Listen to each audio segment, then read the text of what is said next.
everyone and welcome back to Roshan Engineering Hub. In this video, we are going to study about the extended relational algebra operations, which is also called as the advanced or derived relational algebra operations. Why? Because they are built using the basic relational algebra operations. In the last video of relational algebra, we have studied about the relational algebra introduction and also the basic relational algebra operations in detail with example. Okay. So if you have not watched that video, the link is available in the description box. You can check it there so that you can understand more better this concept. Now what is relational algebra? See, the relational algebra is simply the query language which is used in the DBMS. Okay, it is a query language which is used in DBMS. It also helps us to perform the operations on tables. Okay, simply the relational algebra help us to perform operations on the tables or relations. We have already studied the basic operation of relational algebra in the last video, which were the selection, projection, union, set difference, Cartesian product and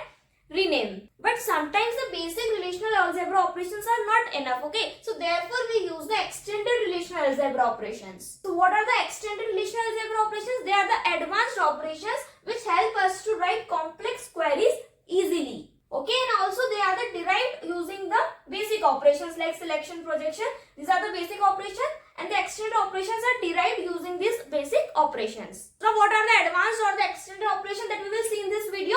These are the division operation, aggregation function, which are the count, sum, average, max, min, and the third is the join operation, generalized projection, group by operation, and the set intersection. These are some of the extended operations that we will see in this video. So first, if you want to take the screenshot, take it or write it down, then we will see all these operations one by one in detail with example. Yes, so now the first operation is the division operation. Okay, and it is represented by the divide symbol. Now it is used to find the rows in one table that are related to all rows in the another table. Division operation works only when the attributes of second table must be a subset of attributes of first table. See, you can say one of the condition of the division operation that in the two tables, one table must be, or the attributes of the one table must be the subset of another table attributes. Okay, let's understand. See, the general form of the division operation is this. Okay, where the R and S are the two table names. Suppose there is R and it contains three attributes A, B and C. S is another table which has attributes B and C. Now here the S has attributes B and C which are also present in the R table. Okay, so therefore the S is the subset of R. So we can perform the division operation. Okay, so we can perform division operation, that is R divided by S. So what result we will get? The result we will get as the A. Okay, we will get the result A such that the A is related to all B and C combination in S. Now what does this mean? This we will understand more better when we will see the example. Okay, so we will see the example. Here we have two tables, the work table and the project table. In the work table we have three attributes, employee ID, project ID and the location.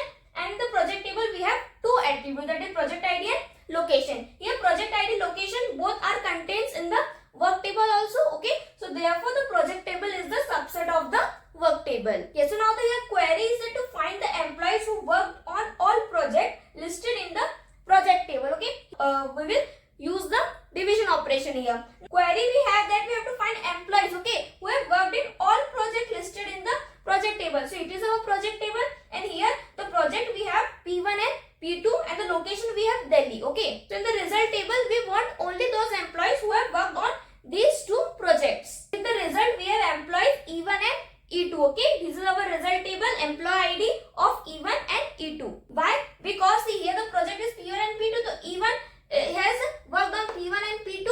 Okay, E2 has also worked on P1 and P2. Here E3 also worked on P1, but the E3 has not worked on the P2 project. So therefore we will not take E3 here. Okay, we will only have E1 and E2. Okay, and also we will see the location as here P1 Delhi, P2 Delhi. Here also P1 Delhi and P2 Delhi. Okay, so therefore we will take only E1 and E2 in our result table. Okay, so I hope you clear with the division operation. See, simply we have to see this condition that one table must be the subset of another table. Then only we will perform the division operation here. Okay, I hope you clear with this. Now if you want to take the screenshot, take it or write it down, then we will see the next operation. Yes, now our second operation is the aggregate functions. Okay, Now see, the aggregate functions is used to perform the calculation on a group of rows of a table, okay? Group of rows and return a single value. Simply, the aggregate functions take many rows as an input and returns one result as an output in a table. So in this, the result table will have only one row and one column. As the result only have one single value, okay? But in the case of grouping, it will be different. That we will see later in the video after the aggregate function. Now in database, we often want some answers like how many students are there, what is the average salary, what is the total marks of a student. So to solve such type of queries, we use the aggregate functions. Okay, so aggregate functions, see, it works mainly on the numeric attributes. Okay, the aggregate functions are only used for the numeric attributes only. Attributes which contains only numbers, okay, and returns a single value. Simply it reduces the many rows into a one result. That's why we call it as a aggregate functions. Okay, I hope you clear with the aggregate function. Now its general form is F, that is the attribute name and the relation name. Okay, where the F is the aggregate function name, whatever will be the aggregate function name, then the attribute means the column on which the calculation, where the column name on which we have to perform the calculation, then the relation is the table name. Okay, there are mainly 5 types of aggregate function. What are those? Count, sum, average, max and mean, that we have seen. Okay, what is the meaning of count? Count means to count the number of tuples in a table. What is a tuple? Tuple means the rows. So count function is used to find the number of rows in a table. Okay, then the sum. Sum is used to add the values, whatever will the columns, it will add all the values of that column. Average is to find the average. Max is to find the maximum value and mean is to find the minimum value. Let's understand all these functions one by one with examples. First to take the screenshot or write it down, and we will see each of them with examples one by one. So now let's understand the aggregate function with the help of an example. In the example, suppose we have a student table, okay, and the attributes of the student table are the student ID, name, age and marks. Okay, now our first aggregate function is the count. What is the count? Count is used to find the number of rows in a table. Okay, what is the general form of the count? Here we will write our aggregate function, that is a count, then the attribute name on which we have to perform the calculation, then the relation, that is a table name. Okay, now if we have a query to find the total number of students in the student table. Now how we will find the number of students in the student table? We will write the query as count, then the attribute name. So like we have taken here the student ID, because with the help of a student ID we can find the total number of students. Now here there are our relation name, that is the table name, that is student. Now in the result we will get the total number of students. Here are the 4 students, so we will get the 4 here. Here it is one column and one row, as the aggregate function give us a summarized single value. And here our attribute name will be the count student ID. This attribute name will directly come after using this query, okay, but we don't want that to come this attribute name as the count student ID. If we want that to name the another, so we will use that to rename the result attribute name. If we want that in the result table our attribute name will be something else, okay, we don't want this count student ID. So we can write the query as like this: row, which is used for the rename operator, okay, row, then our new name, whatever name we want to give to our table attribute, then we will write that attribute name, and then we will write the aggregate function. Okay, so this is how we will perform to rename our attribute in the result table. So in this our result table we will get the attribute name as a students instead of the count student ID. I hope you clear that. If you do not want to write the query and we do not want the attribute name as the count student, then we can write this query instead of that query. This is about the first aggregate function, that is the count. Now we will see the second aggregate function, that is sum. What is the sum? It is used to find the total of the numeric attribute. Any column, if we want the total of that column, then we will use the sum aggregate function. Its general form is same. Okay, instead of count, then we will write the sum, then attribute name and the relation name. Now here we have the query that to find the total marks of all the students in the student table. Okay, we have to find the total of marks of every student. So query will write the sum, then attribute, in the attribute we have to write the marks, and the table name we will write the student. Okay, then after performing this query we will get the total of this mark, that is 80 plus 75 plus 90 plus 60, that is 305. So in the result we will get the sum marks as a 305. So here our attribute name will be sum marks. If you don't want the sum marks, then you can rename by using the row operator. Okay, I hope you clear with the count aggregate function also and the sum some aggregate function also. Now we'll see the next aggregate function. First to take the screenshot or write it down. Now the next aggregate function is the average. Okay, it is used to find the average value of a numeric attribute. Okay, and what is the general form? Again the same, our aggregate function name, attribute and the relation. Suppose we have a query to find the average marks of a student in the student table. Okay, we have to find the average marks. So how we will write the average? Then the attribute, in the place of attribute we will write the marks and the relation name, that is the student. Okay, and here how we will write, how we will find the average? We will add all the 4 values of marks and divide it by the 4. Okay, so we will get the answer. So in the result table we will get the average marks, that is the 76.25. Okay, this is how we use the average aggregate function in a table. Now next is the mean function. Now mean means to find the smallest value in the any numeric attribute. Now general form is again same, minimum, attribute, relation.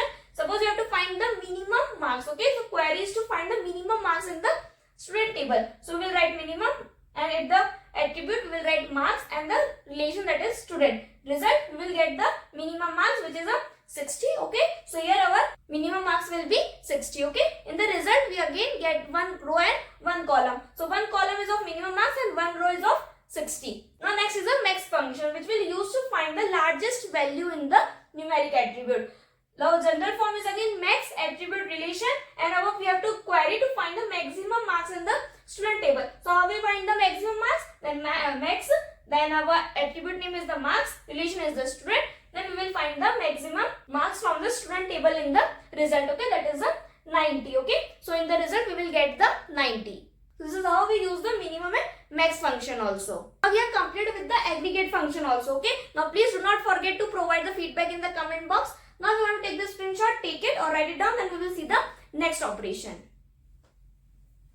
Yes, now after the aggregate function, the next operation is the group by operation. So in the many real world scenarios, we just do not want the total values. Okay, we want the total values, but the group wise, or we can say as the category wise, like total number of salaries but department wise, or total number of students class wise. This is where the group by operation is used. In the relational algebra, the gamma operator is used for the group by operation. Simply the group by operation is used for the grouping. Okay? It allows to divide rows of a table into groups based on some attributes. Okay, it is used to divide the rows of a table into the groups, that is category wise or group wise. Okay, that I have told you, and then apply the aggregate functions on each group. Okay, after dividing into the group wise, we apply the aggregate functions also in the group by operation. Okay, so in this group by operation we use the aggregate function also that we have studied right now. Now how we will see in the example. For example, see here the first of all, what is the general form of the group by operation? How we will write? Here it is. See, it is written like this. The gamma operator, then the grouping attribute. Okay, the attribute name which we want to group, then the aggregate function name, and the R, that is a relation name. This is our general form of the group by operation. Now let's understand with the help of an example so that you can understand more better. Here we have one employee table. Okay, in the employee table we have attributes of employee ID, name, department ID, and salary. Now here we have the query to find the total salary but the department wise. If we want the total salary, okay, for the total salary what we use? We will use the sum aggregate function. Okay, but here they have said the department wise. I have told you that aggregate function give us a single value, okay, single row and single column. But I have also told you that in the case of the group by operation, the case is different. Okay, that I have told you that we will see in the group by operation. So here we also use the aggregate function. It will give us a single value, okay, but it will give as a group by. So in this we do not have in the result table we do not have only single value. Okay, we will have one value but the group wise. Let's understand. See, here our employee table, we have to find the total salary but departments wise. So we have written our gamma. Then we have to find the total salary department wise. Okay, so we will write the department ID, whatever attribute on which we have to do the grouping. So we will write that attribute name. Then here we will write the aggregate function. Okay, grouping attribute we have written. Okay, then the aggregate function, we want the total salary. So for total salary we use the sum function. relation name, that is the employee. Okay, so in the result we will get the department ID and the some salary as a attribute. Okay, so here we have a total salary department wise. The department D1 and D2 are grouped now. Okay, here we have two departments. See, D1 and D2. So these two departments are grouped as single D1 and these two as grouped single as a D2. So D1 and D1, these has the salary has been total 50,000, 40,000, it becomes 90,000, and this also got total and this become 1,15,000. Okay, this is how we use the group by operation. Okay, I hope you clear. See, this operation is similar to the group by clause in the SQL. Okay, now I hope you clear with the group by operation also. Now if you want to take the screenshot, take it or write it down, then you will see the next operation. Now the next operation is the join operation. So the join operation is used to combine the two relations based on a related attribute. Simply, the join operation is used when we want to combine the rows of two tables under some conditions. In the relational database, there are many data which is stored at the multiple tables. So to get the meaningful information from the multiple data, we need to combine them. Okay, so to combining them, we use the join operation. Okay. Let's see the general form of this. See, the general form is the R, then it is the join operation symbol, then the condition. Okay, whatever will be the condition that specifies the matching attribute. Okay, then the S, that is our another relation table name. Let's understand this with the help of an example, so with that we can understand more better. Okay, here we have two tables. One is a student table and another is a department table. Okay, in the student table we have student ID, name and department ID. Second, in the department table we have department ID and the department name. If we want to join these two tables, then we use the join operation. Okay, then we will write our query that the student, okay, our first relation name, that is the student, then we will write the symbol, then we will write, see, in this table we have the department ID as a common. Here also in the student table there is a department ID, and the department table there is also a department ID. This is a common attribute. Okay, so here we can write the student, okay, that is our relation 1, that is student dot department ID is equals to the department ID. Okay, I hope you clear. Here we are specifying that the department ID is of student and this department ID is of the department table, and these both are equal. Okay, and here we will write our second relation name, that is the department. So this is our condition, okay, for our result table. Now in the result table we will have the student ID, name, and the department ID we will have as a single. Okay, therefore as we have specified here that, okay, that these both are the common or these both are equal, so we do not have to repeat that. Okay, we'll take it as a single. Then after that department name. Okay, so this is our result table. As the department ID is common, so therefore it will be write it as a once in the result table. Okay, I hope you clear with the join operation also. Now see, the join has three types. Okay, join has three types, which are that inner join, outer join and the self join. These are the three main types of joins, and in the inner we have again three subtypes, that is a theta inner join, equi inner join, natural inner join, and for the outer also it has three types, that is a left outer join, right outer join and the full outer join. Okay, and the self join, it is a single kind of type, that is a self join. See, the join is one of the most powerful operation in the relational algebra. Okay, so as it is very important and a detailed topic, so therefore we will discuss the join in the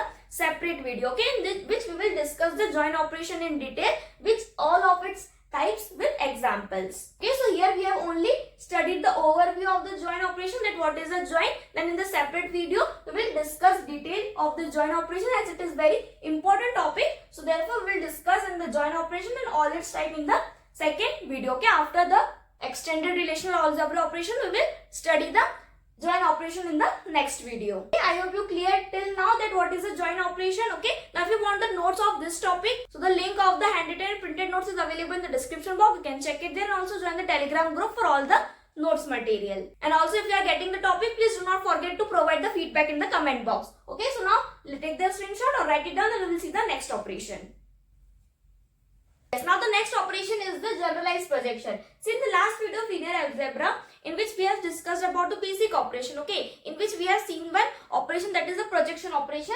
In that we have seen that projection only selects the attributes. Okay, for example, the symbol is pi. Okay, and here name and salary, these are the attributes of the table employee. Okay, so by using the projection, if we want to select the attributes like name and salary from the employee table, then we use this projection operation. Okay. Now here, what is the generalized projection?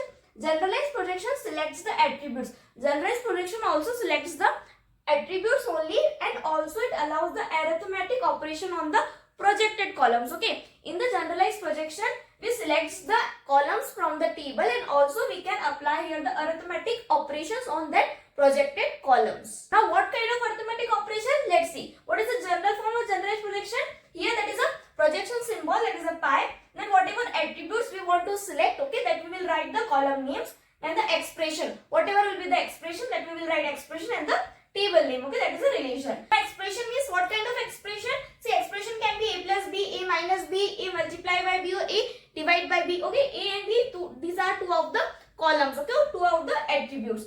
Let's understand with the help of an example. Suppose there is an employee table. Okay, in the employee table we have the attributes of employee ID, name, salary, and bonus. Okay, right? Now here from this there is a query to calculate total income of each employee. Okay, there are two employees and we have to calculate the total income of the each employee. Here see, it is given the employee salary, okay, and it is the bonus. So by adding the salary and bonus, we can get the total income of the employee. Okay, so how we will write the query? See, we will write the symbol, that is pi.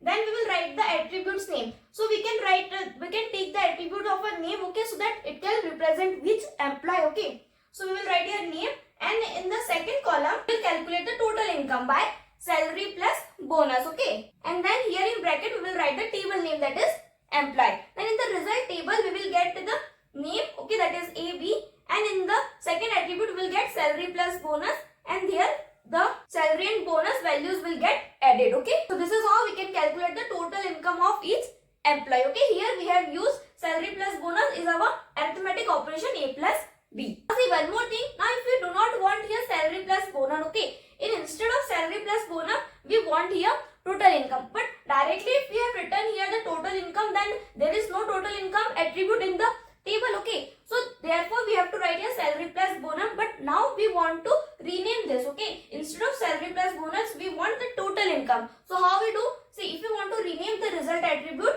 we can write it as a pi, then name, okay, then salary plus bonus, we can put arrow and then write the attribute name whatever we want. If we want the total income, so we can write salary plus bonus arrow total income, and then after that the employee table name. Okay, so here in the result we do not get the salary plus bonus, instead of that we will get the total income. So if we do not want this attribute name, so instead of this query we can write this query. See, the notation of the renaming of an attribute that can vary in different textbooks. Okay, here we have used the arrow symbol, so it can vary in different textbooks. There can be many different methods to rename this attribute. We can also use the row operator to rename. Okay, that we have seen that how to rename using the row operator. So using the row operator we can also rename this attribute, but that query will become lengthy. Okay, so instead of that we can use here arrow symbol to rename a column. So now I hope you clear with the generalized projection, that how we use the arithmetic operation in the generalized projection, and please do not forget to provide the feedback in the comment box.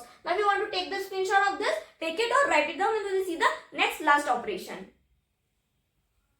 Now the set intersection operation. Here it is used to find the common tuples between two relations. Simply the set intersection is used to find the common rows between two tables. Okay, what is the symbol of this? Here we will write R, and this symbol, intersection symbol is that, and then S. R and S are the two table names. Here see, in this diagram, here it is R table and this is the S table. Okay, and this is the region where the common rows are there. Okay, so we have to find this common rows. Okay, so this common rows can be find using the set intersection. Okay, now there are some condition of the set intersection. What is that condition? That the set intersection, it must be the union compatible. What it means that union compatible, that there must be same number of attributes in that both table. Okay, and then the same data type, the attributes must have same data types, and there must be same attribute order. Okay, this condition we have already learned when we studied the union operation in the last video. Okay, so this same condition applies here also. Now let's understand with the help of an example. Suppose there is a CSE students table and a sports students table. Okay, here also it is student ID and name, here also it is student ID and name, same number of attributes, same data type, and the same attribute orders. Okay, so here we can apply the set intersection.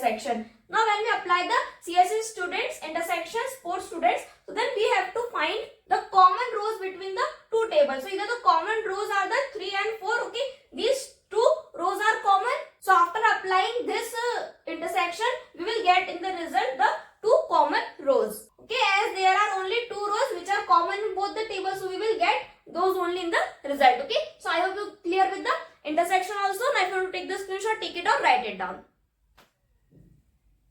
Yes, so now in this video we have covered about the extended relational algebra operations, and in the next video we will continue with the join in detail with all its types. So this is for today's video. If you understand the topic, please comment in the comment box. Do like the video, share with your friends, and do not forget to subscribe the channel for more such easy explanation videos. See you in the next video. Till then, keep learning and keep growing. Thank you for watching.